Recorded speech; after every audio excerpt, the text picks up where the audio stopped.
Vafot etgandan keyin ham marosimlarning keti yo'q. 3, 7, 20, 40 u masala yil sindirdi, falon bo'ldi, u bo'ldi, bu bo'ldi. Birodar, u narsalar yo'q. U narsalar sizni jigaringiz vafot etgan odamga zararki zarar, foyda emas. Birodar, zararligiga 100% kafolat beramiz. 100 ta sabab va misol keltira olamiz. Zarar, birodar.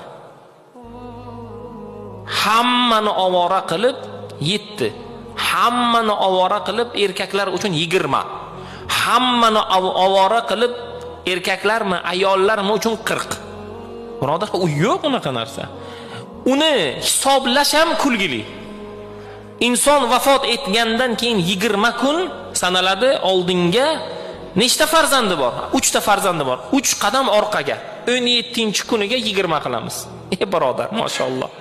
Shunaqa dinda bormi o'zi? Mana 20 qadam oldinga nechta farzandi bor? 3 qadam orqaga. Ya'ni demak 17-kuni 20 qilish kerak bunga. Alloh taoloning o'zi panoh bersin. Birodar, unaqa narsa yo'q. 40 ham, yil ham xuddi shunday. Alloh taoloning o'zi fazl bersin. Vafot etgan kuniga bir tilovati Qur'on, bir xatmi Qur'on, vafot etgan birodarimizning nomiga bitta ehson bo'ldi. Odamlar ko'rmasin uni.